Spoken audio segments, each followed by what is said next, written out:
Olá, primeiro ano. Hoje a gente vai passar para vocês a oitava aula de filosofia, né, que trata sobre o módulo 8 da apostila de vocês. O assunto são os sofistas. Ok, gente? A gente vai conversar a respeito de uma categoria de filósofos pré-socráticos que transformou o debate filosófico, tá? Os sofistas, todos os sofistas, não tem nenhum nome em especial, tem essa categoria para a gente lembrar. Os sofistas, eles trouxeram o debate filosófico da physis e dos pontos geradores do universo, da natureza e dos fenômenos geradores da natureza para o debate a respeito do homem e a sua função na sociedade, né? Seria como a teoria antropocêntrica, né? Seria como o pensamento filosófico antropocêntrico de Sócrates, só que antes de Sócrates. E vão haver algumas diferenças que eu vou começar a falar já. Os sofistas são os grandes responsáveis pelo início do afastamento filosófico, né, de pensamentos do mito. Lembra que a gente tem conversado muito disso, que o início da filosofia foi quando as respostas às questões da natureza e do surgimento do universo de Atenas, veja só, estariam relacionados no início, né, assim, quando a civilização ateniense começou a se desenvolver, esses assuntos relacionados à natureza e ao surgimento do universo eram permeados, né, eram baseados em mitos, em mitologia, que falava sobre seres espetaculares, seres incríveis, cheios de poderes, deuses e fenômenos mágicos, enfim. Quando esse tipo de resposta já começou a não satisfazer a curiosidade da sociedade, surgiram os sofistas, certo? Que afastaram o pensamento filosófico, a reflexão sobre os assuntos relacionados à natureza e ao surgimento do universo da mitologia e trouxeram esses pensamentos para uma preocupação maior com o ser humano, com o homem e a sua função na sociedade, certo? Então veja, nessa época que surgiram os sofistas, a Grécia estava sob uma política aristocrática, né? Assim, as grandes famílias, ou seja, um membro de cada grande família decidia os rumos da cidade de Atenas, certo? Então, além de aristocrática, era uma política oligárquica, ou seja, de um grupo pequeno de decisores, certo?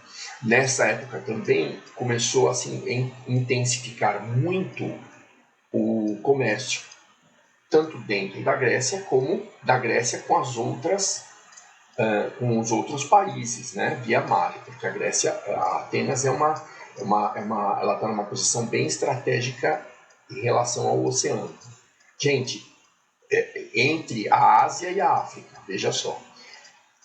Lembra que quem foi meu aluno no ano passado vai lembrar de quando eu comecei a falar do surgimento da filosofia, que os homens com as navegações baseadas no comércio, nas negociações comerciais, conheciam outras culturas, né? Outras formas de explicar os fenômenos, outras sociedades, enfim, outras culturas, né, sociais.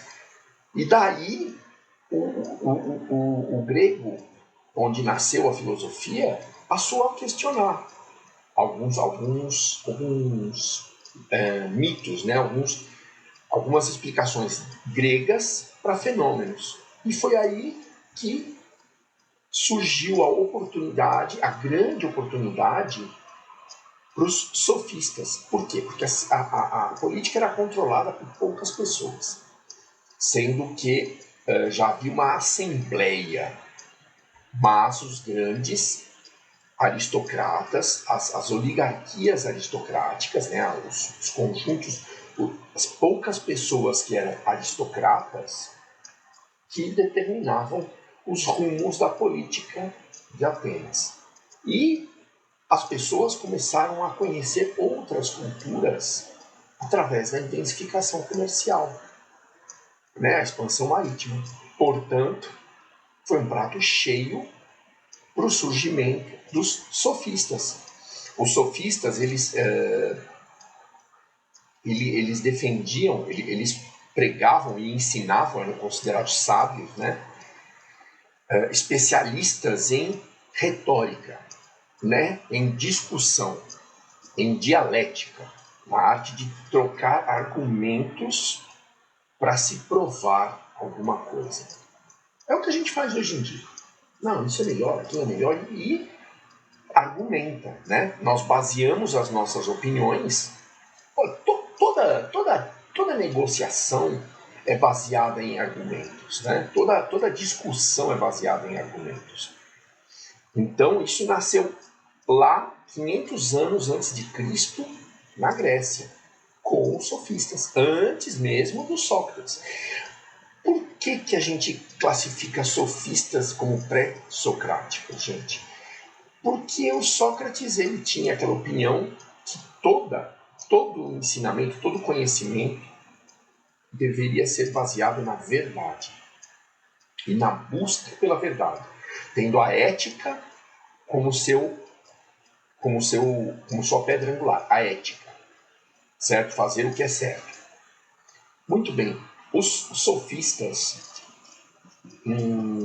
existiam vários grupos de sofistas, tá?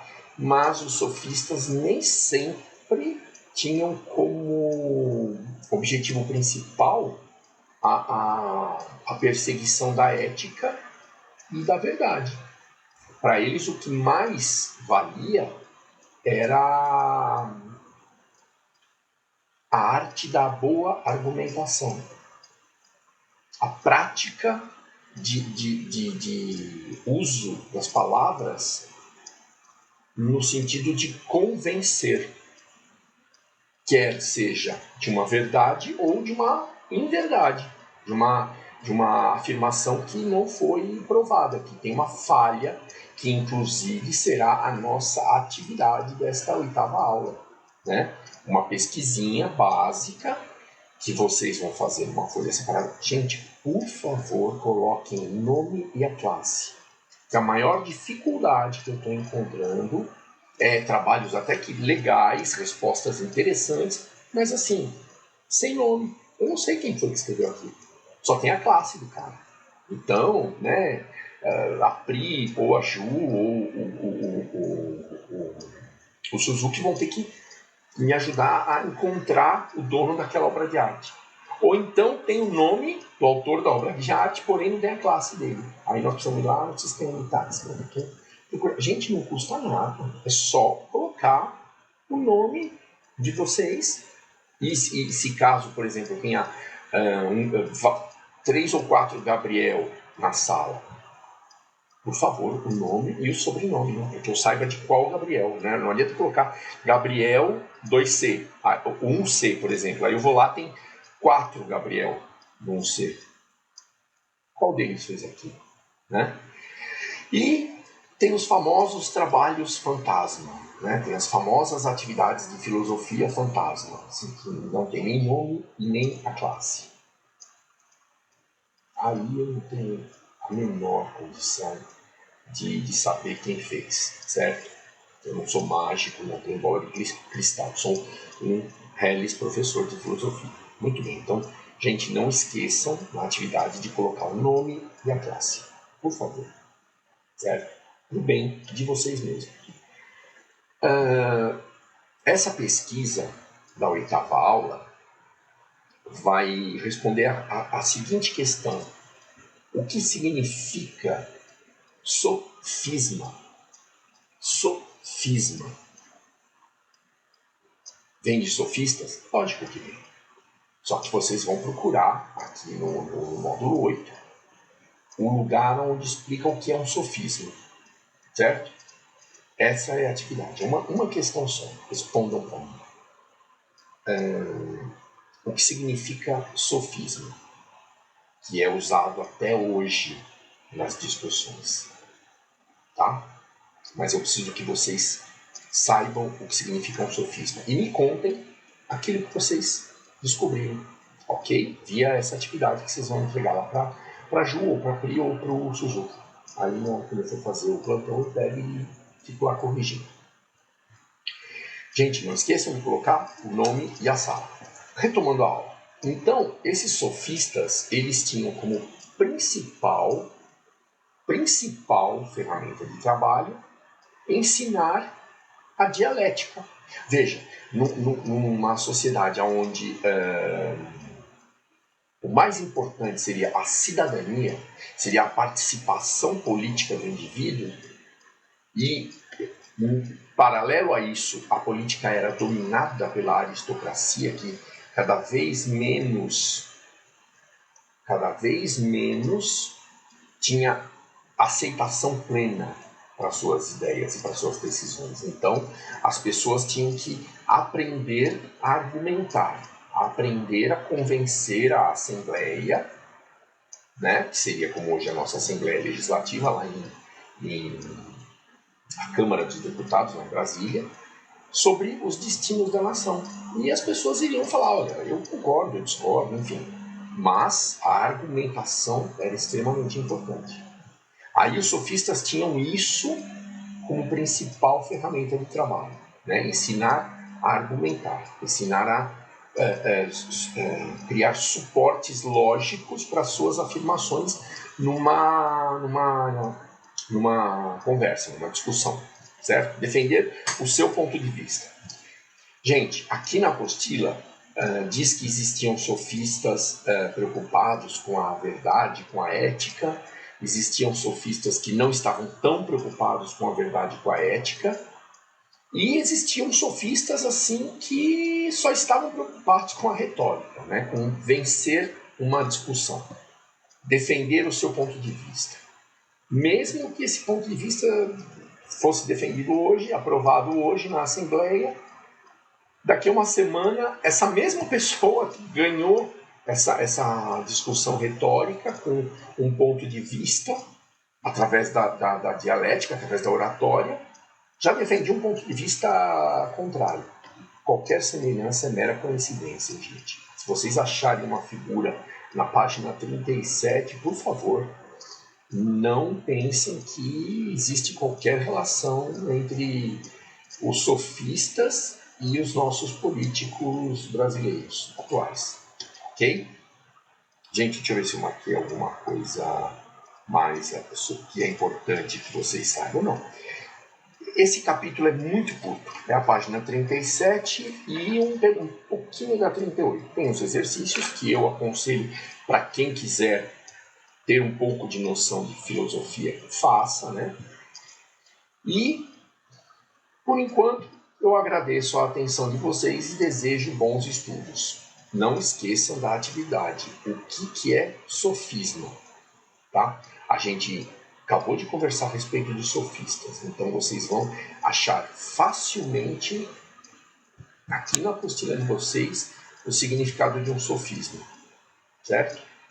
Muito obrigado pela atenção novamente e bons estudos.